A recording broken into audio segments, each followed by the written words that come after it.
नमस्कार दोस्तों। आज है 2 अगस्त 2024 और आज के द हिंदू न्यूज़पेपर का हम एनालिसिस करेंगे। सबसे पहले एडिटोरियल वाले हिस्से की तरफ चलते हैं। तो एडिटोरियल में आज दो बड़े बड़े आर्टिकल्स आए हैं। पहला इम्पोर्टेंट आर्टिकल है जो कि भारत और यूके के रिलेशनशिप को बताता है। अभी हाल फिलहाल में देखा जाए, भारत में सरकार चेंज हुई है। चेंज नहीं हुई है मतलब फिर से प्राइम मिनिस्टर बन गए हैं नरेंद्र मोदी जी। लेकिन यूनाइटेड गवर्नमेंट में भी इलेक्शन हुए थे और वहां पर लेकिन सरकार रियल में चेंज हो गई है। पहले ऋषि सोनक की सरकार थी, अब दूसरे पार्टी की सरकार, दूसरे व्यक्ति की सरकार बनी। कैसे करके अब आने वाले समय में दोनों कंट्री अपने रिलेशन को आगे लेकर के जा सकते हैं, कौन कौन से क्षेत्रों में अभी दोनों देशों के बीच सहयोग चल रहा है, दोनों देशों के बीच में ट्रेड का रिलेशन क्या है, स्टूडेंट वगैरह जा रहे हैं कि नहीं जा रहे हैं पढ़ाई करने के लिए, उनको वीजा दे रहा है कि नहीं दे रहा है ब्रिटेन, ये सारी चीजों के ऊपर यहाँ पर हम चर्चा करेंगे। इसके बाद अगला जो आर्टिकल हम देखने वाले हैं, ये आर्टिकल पार्टिकुलरली एक विधेयक है, ठीक है, एक कानून है जिसके ऊपर चर्चा होने वाली। सुप्रीम कोर्ट के पास अर्जी लगाई गई है कि सरकार बहुत सारे कानूनों का मिसयूज करती है। कैसे करके मिसयूज करती है?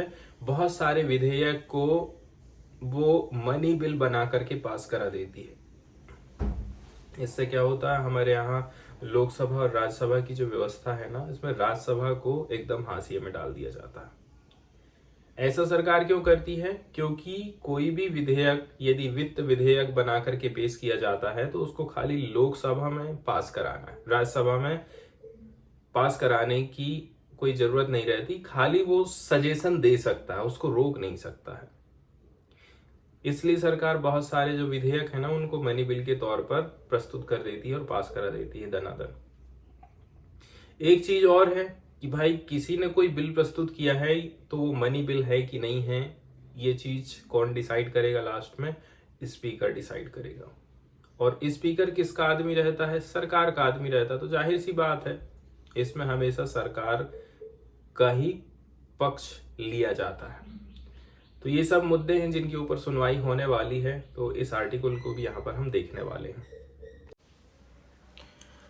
तो शुरुआत करते हैं दोस्तों इस आर्टिकल की, जो कि यूनाइटेड किंगडम और इंडिया के रिलेशनशिप को बताता है। 250 शब्दों में जो हमको आंसर राइटिंग करना है, उसकी लाइनें कुछ इस प्रकार से होने वाली हैं।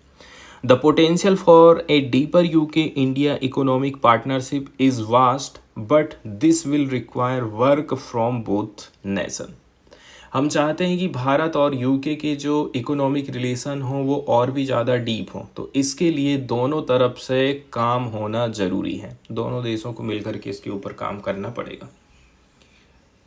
ये यूनाइटेड किंगडम का मैप है, इसको आप देख सकते हैं कौन कौन सी कंट्रीज इसमें आ जाती हैं। Scotland, Northern Ireland, Ireland, Wales, England, ये सारी कंट्रीज इसमें आ जाती हैं, ठीक है। अब हम चर्चा करने वाले हैं दो डेमोक्रेसीज की। दो इलेक्शन हुए हैं, कुल मिलाकर के पैथ ब्रेकिंग रिजल्ट हमको देखने को मिला है।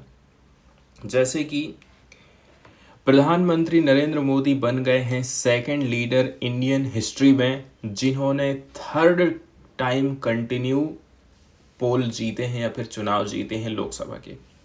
वहीं जुलाई के महीने में लेबर पार्टी अंडर सर केर Starmer achieved A landslide victory in the United kingdom. और ये इनकी पिक्चर है, आप ये देख सकते हैं। पहले ऋषि सोनक की सरकार थी, अब सर केर स्टारमर की सरकार बन गई है। अब सरकार बदली है तो आप ये कह सकते हैं कि यूके और इंडिया के बीच में नए रिलेशन का चैप्टर चालू हो जाता है। यहाँ पर कुछ पॉजिटिव सिग्नल्स हमको देखने को मिले हैं। यूके गवर्नमेंट कैसे करके इंगेजमेंट करेगी इंडिया के साथ में, क्योंकि लेबर पार्टी ने कहा है कि हम न्यू स्ट्रेटजिक पार्टनरशिप चालू करने वाले हैं इंडिया के साथ में।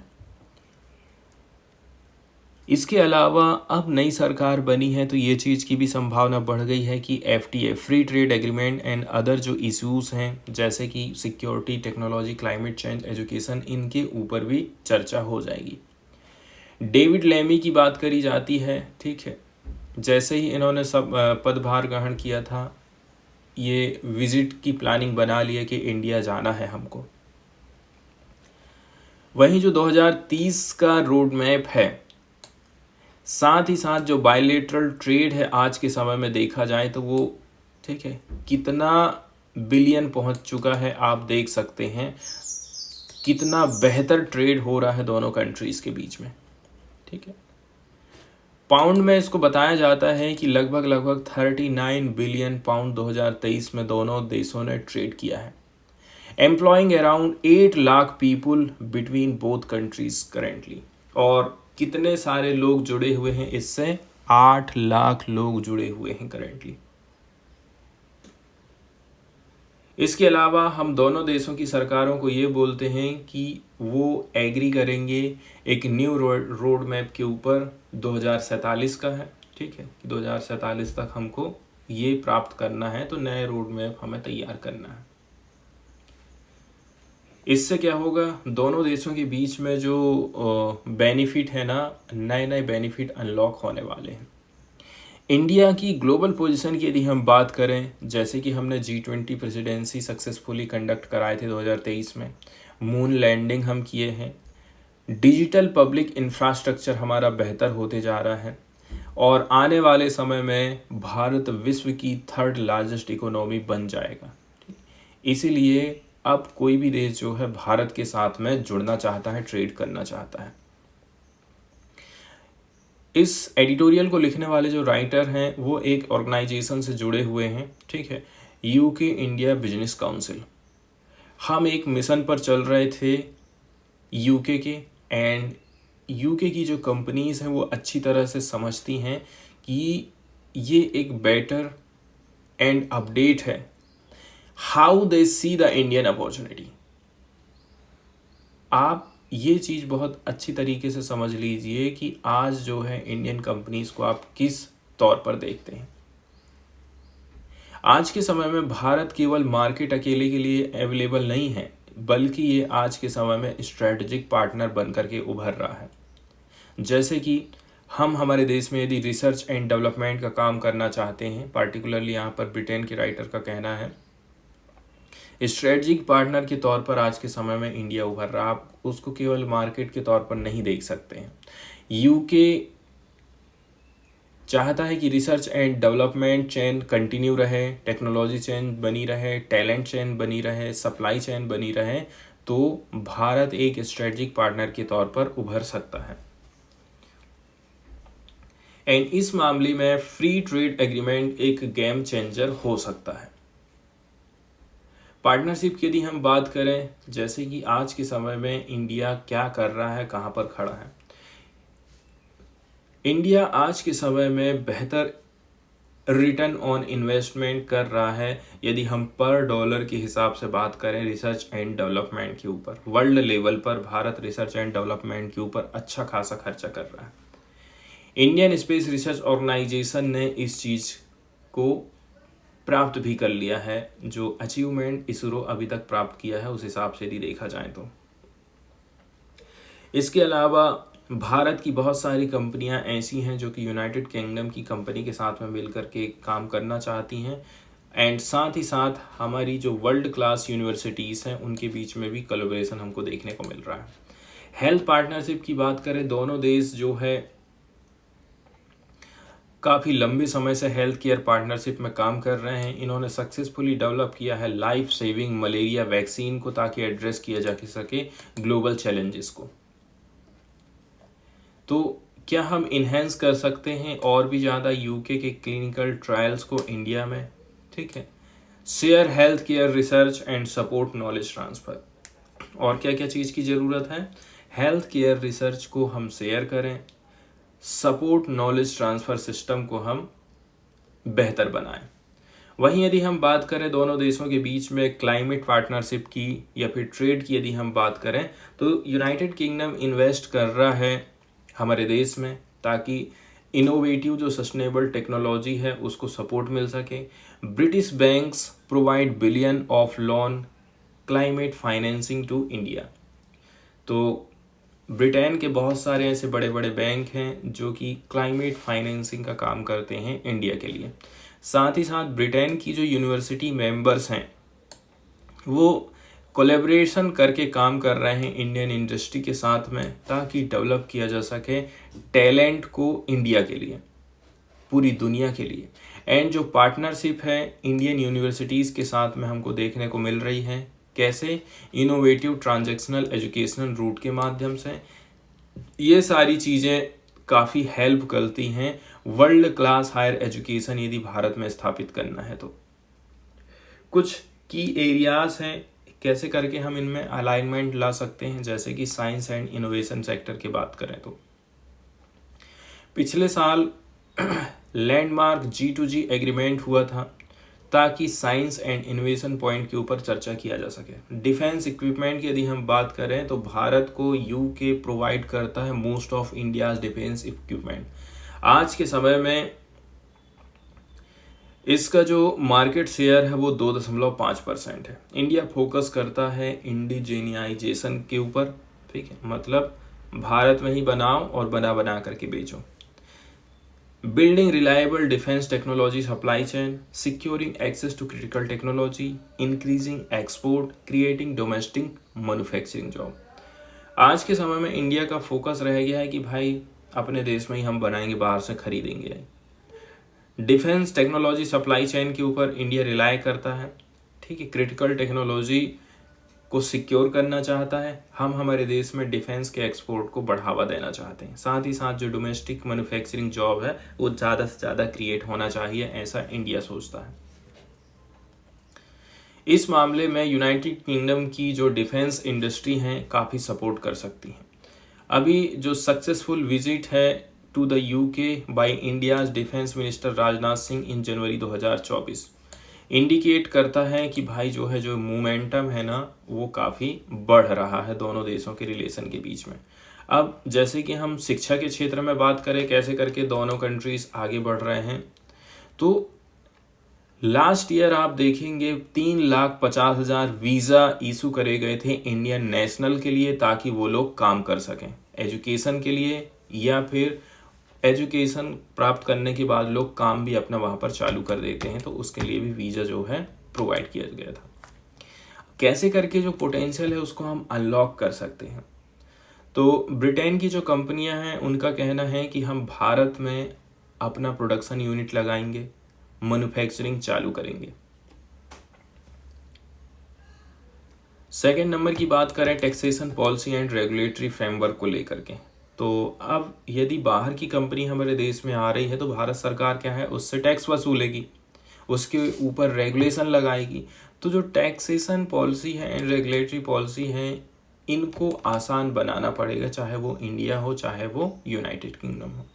इंटेलेक्चुअल प्रॉपर्टी से रिलेटेड भी इशू रहता है, ठीक है, जैसे कि किसी ने कोई चीज़ का आविष्कार कर दिया है तो उसको अधिकार मिल गया है।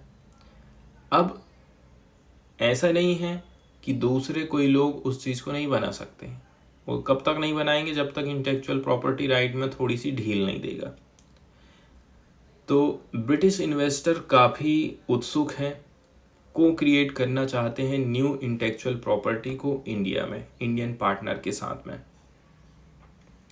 यदि वो पॉलिसीज बेहतर रखे, एडिक्वेट प्रोटेक्शन दे, कमर्शियल कंपनसेशन देता है उनके इंटेलेक्चुअल प्रॉपर्टीज़ को, तो सबसे बड़ी बात आ जाती है ईज ऑफ डूइंग बिजनेस, ठीक है। तो बहुत सारे अप्रूवल की ज़रूरत ना पड़े, ठीक है, एकदम आसान होना चाहिए। स्टेट एंड जो रेगुलेटर है क्लियरेंस के लिए काफ़ी आसानी से क्लियरेंस इनको मिल जाए, ये चाहते हैं यूनाइटेड किंगडम के इंडस्ट्री वाले। इस आर्टिकल पे हम देखने वाले हैं फाइनेंस बिल, जो मनी बिल होता है, फाइनेंस बिल होता है, उसके ऊपर सुनवाई होने वाली है। तो सुप्रीम कोर्ट इसके ऊपर यदि सुनवाई करता है और जो भी फैसला आएगा तो इससे क्या होता है, राज्यसभा की मंजूरी के बिना बहुत सारे जो विधेयक आपने पारित किए थे, कानून बनाए थे, इनके ऊपर असर पड़ेगा। साथ ही साथ भारत का जो फेडरल स्ट्रक्चर है इसके ऊपर भी असर पड़ने वाला है। इसीलिए ये फैसला सुप्रीम कोर्ट ऑफ इंडिया का बहुत ज़्यादा इम्पोर्टेंट हो जाता है। Roger Matthew versus south Indian bank limited की यहाँ पर हम बात कर रही हैं, जिसमें फाइनेंस एक्ट 2017 को चैलेंज में रखा जाता है। ये कानून सरकार ने पास कर दी थी, इसको सरकार ने मनी बिल बना दी एंड इसके माध्यम से उसने क्या काम करी थी, विभिन्न जो ट्रिब्यूनल्स हैं उनकी ऑथोरिटी एंड उनका जो जुरिडिक्शन है 26 ट्रिब्यूनल का, उसको चेंज किया था। काम कुछ और कर दिए, नाम दे दिए हैं मनी बिल का नाम दे दिए हैं और काम अंदर ही अंदर कुछ और कर दिए हैं। ऐसा इसलिए करते हैं क्योंकि लोकसभा में इसको आप आसानी से पास कर सकते हैं, राज्यसभा की इसमें कोई भूमिका नहीं रह जाती है। राज्यसभा खाली आपको सुझाव देने का काम कर सकती है। एक रीजन ये भी रहता है मनी बिल के रूप में किसी को भी प्रस्तुत करने का कि भाई राज्यसभा में हमारी मेजॉरिटी नहीं है, राज्यसभा में हम इसको पास नहीं करा पाएंगे, इसलिए राज्यसभा नहीं भेजते हैं, एक काम करते हैं इसको मनी बिल बना देते हैं। मनी बिल फाइनली है या नहीं है, ये चीज़ कौन डिसाइड करता है? इस चीज़ को डिसाइड किया जाता है लोकसभा के स्पीकर के द्वारा। और जो लोकसभा का स्पीकर रहता है ना, वो हमेशा सही कहना चाहिए सरकार के अधीन ही रहता, सरकार के पक्ष में ही बात करता है वो। इसने बहुत सारे जो बॉडीज थी ना उनको कुल मिलाकर के एबॉलिश कर दिया, बहुत सारे को एक साथ मिला दिया।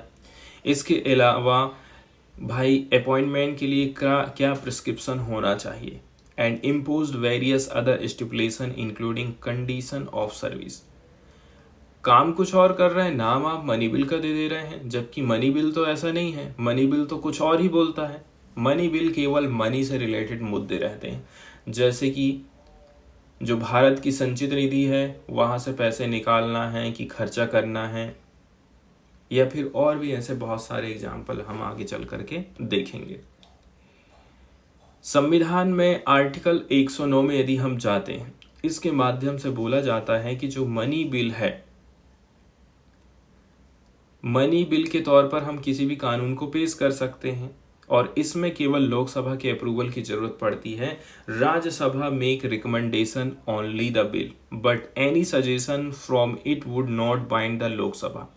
इसने जो सजेशन दिया है वो जरूरी नहीं है कि लोकसभा उसको मानेगी। आर्टिकल 110(1) की बात करें जो कि मनी बिल को डिफाइन करता है, इसमें बहुत सारे सब्जेक्ट आ जाते हैं, जैसे कि टैक्स को ख़त्म करना है, कहीं पर टैक्स लग रहा था उसको ख़त्म करना है, या फिर बोरोइंग ऑफ मनी को रेगुलेट करना है, appropriation of cash out of consolidated fund of India, consolidated fund of India से पैसा निकालना है, एंड ज़्यादातर जो भी मैटर हैं जो कि इंसिडेंटल रहते हैं स्पेसिफाइड सब्जेक्ट के ऊपर।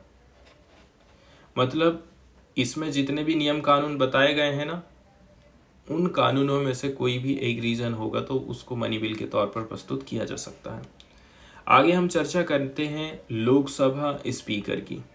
लोकसभा अध्यक्ष के पास अंतिम निर्णय होता है, ये बात कही गई है आर्टिकल 110(3) में। आमतौर पर जो फाइनेंस बिल होता है ना, शुरुआत में ही इसको पारित कर दिया जाता है। क्यों? क्योंकि ये बताता है कि पैसा कहाँ खर्चा करना है, क्या करना है। इससे स्टेट का जो फिजिकल प्लानिंग है वो हमको आउटलाइन हो जाती है। लेकिन इसका मतलब तो ये नहीं है कि आप बहुत सारे जो ट्रिब्यूनल्स हैं उनको चेंज कर दें, ठीक है, उनकी कहना चाहिए पावर को हड़प लें। Maintenance of jurisdictions judiciaries independence. अब कानून ने पैनल और जो बॉडीज बनाई गई थी इनको पुनर्व्यवस्थित करने के अलावा संघ कार्यकारिणी को ये भी अधिकार दे दिया कि वो मौजूदा न्यायाधिकरणों के एडमिनिस्ट्रेशन के बारे में नियम बना सकता है। फाइनेंस एक्ट में कुछ प्रकार के एलिमेंट हैं that touched on subject contain in article 110। अब सरकार क्या कहती है, ऐसा नहीं है कि सब बिल ने ही वायलेशन किया है, बहुत सारे चीज़ें ऐसी हैं जो कि फाइनेंस से रिलेटेड मुद्दों को टच भी करते हैं। जैसे कि ये चीज़ डिटरमाइन करना कि कंसोलिडेटेड फंड ऑफ इंडिया से ट्रिब्यूनल के जो लोग हैं, मेंबर हैं, उनको पैसा दिया जाएगा। Those classes could be attributable to item which could ordinary be termed as money bill। आप इनको बोल सकते हैं कि नहीं, ये मनी बिल से जुड़ा हुआ मुद्दा है, लेकिन ज़्यादातर जो मोस्ट ऑफ पार्ट है, ठीक है, इसमें आप बहुत सारे चेंजेस लाए हैं सब्सटेंसिव लॉस में। मतलब आपने आर्टिकल 110 के जो सब्जेक्ट थे ना, उससे हट करके भी संशोधन कर दिए हैं मनी बिल के नाम पर।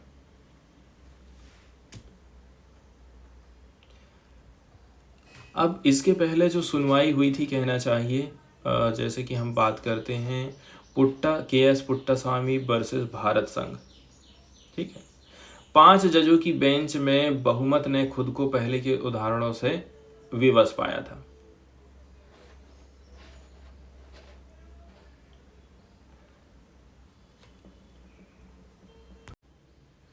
तो जो के.एस. पुट्टास्वामी की सुनवाई चल रही थी ना, इसमें 9 न्यायाधीश की बेंच ने सर्वसम्मति से भारत के संविधान के अंतर्गत जो प्राइवेसी है, इसको मौलिक अधिकार के रूप में दोहराया था, ठीक है। उन्होंने कहा था कि जो निजता का अधिकार होता है, मौलिक अधिकारों में गारंटीकृत स्वतंत्रता का अभिन्न अंग है। एंड अब हम बात करते हैं आधार एक्ट को एज ए मनी बिल के तौर पर। Justice A.K. सीकरी, ठीक है, who wrote the majority opinion there, concluded that because section 7 of the Aadhaar act concerns subsidies, Aadhaar act के 7 नंबर में सब्सिडी से रिलेटेड, बेनिफिट से रिलेटेड, सर्विसेज से रिलेटेड चीज़ें हैं, इसका जो एक्सपेंडिचर है was to be incurred from consolidated fund of India, the law made with condition of money। Aadhaar act को मनी बिल बना करके आप इसलिए प्रस्तुत कर रहे हैं क्योंकि इसमें कुछ कुछ प्रावधान किए थे, जैसे कि सब्सिडी है, लाभ है, और भी अन्य सर्विसेज हैं, इनका खर्चा कहाँ से उठाएंगे हम? भारत की संचित निधि से उठाएंगे, इसलिए हम इसको मनी बिल बना करके भेज रहे हैं।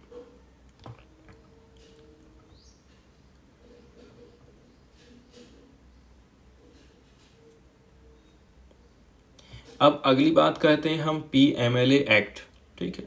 तो जो फाइनेंस एक्ट 2019 है, made far reaching amendment to prevention of money laundering act 2002 through money bill, इसमें भी संशोधन जो है मनी बिल के तौर पर प्रस्तुत किया जाता है। इसमें डेफिनेशन को ही चेंज कर दिया गया है। Proceeds of crime, enforcement directorate of draconian power of arrest, attachment and search and seizure, इसको आपने मनी बिल बना करके क्यों भेज दिए? क्योंकि ईडी के पास में आपने पावर दे दिए हैं कि वो अरेस्ट कर सकता है, अटैचमेंट कर सकता है, सर्च कर सकता है, सीज कर सकता है आपकी संपत्ति को, इसलिए इसको हमने क्या बना दिए थे? इसलिए हमने इसको मनी बिल बना दिया, सरकार का ऐसा कहना। फिर यहाँ पर राज्यसभा मतलब अपर हाउस की भूमिका के बारे में बताया जाता है कि हड़बड़ी में यदि कोई कानून पेश हो गया है लोकसभा में, तो उसकी कमियों को उजागर करना, या फिर बहुत सारे लोग जो है इससे सहमत नहीं हो सकते हैं, तो राज्यसभा फेल भी कर सकती है बिल को।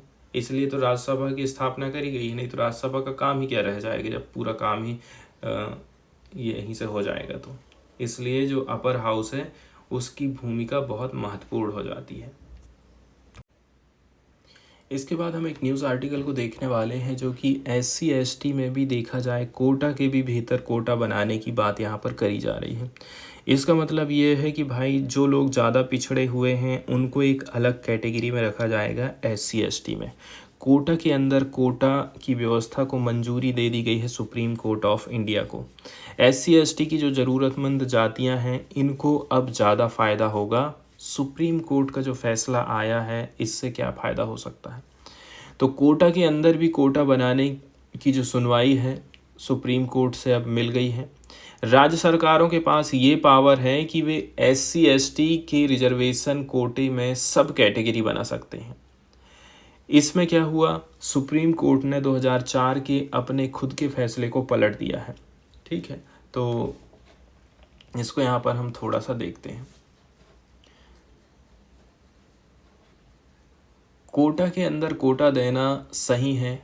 DY चंद्रचूड़ की अध्यक्षता वाली 7 न्यायाधीशों की संविधान पीठ ने 6-1 के बहुमत से माना है, ठीक है, कि SC/ST के अंदर भी अब डिवीज़न किया जाएगा।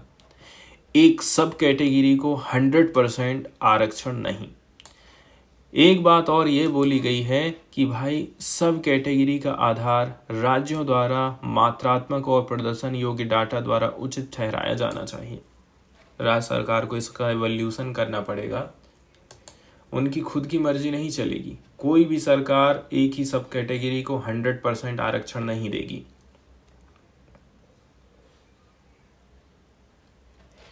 SC/ST के जो लोग होते हैं उनके साथ में भेदभाव होता है। तो 5 जज की जो न्यायाधीशों की बेंच थी ना, 2004 में एक फैसला आया था, तो इसको खारिज कर दिया गया है। शीर्ष अदालत ने कहा है कि SC/ST के लोग अक्सर उनके द्वारा सामना किए जाने वाले प्रणालीगत भेदभाव के कारण आगे नहीं बढ़ पाते हैं। तो इसमें भी लेयर बन जाएगी। न्यायमूर्ति गवई ने एक अलग फैसले में बोला था कि राज्यों को SC/ST में क्रीमी लेयर की पहचान करना है और उनको आरक्षण से बाहर करना चाहिए। तो अब पता नहीं क्या होने वाला है। कोटा के अंदर, कोटा का मतलब होता है एक अलग आरक्षण व्यवस्था लागू करना। इसके अंतर्गत ये सुनिश्चित करना रहता है कि SC/ST के अंदर जो जातियाँ ज़्यादा ज़रूरतमंद है ना, जिन्हें ज़्यादा भेदभाव का शिकार होना पड़ा था, उनको ज़्यादा फायदा मिलेगा। इसका सबसे बड़ा उदाहरण उन राज्यों का है जहां OBC में विभाजन किया गया है। जैसे तमिलनाडु और कर्नाटक जैसे राज्यों में अन्य पिछड़ा वर्ग के आरक्षण को कम पिछड़े और अधिक पिछड़ों में डिवाइड किया जा चुका है। इससे जो कमज़ोर तबका है उसको ज़्यादा फायदा मिलता है, क्योंकि उनको प्राथमिकता दिया जाता है।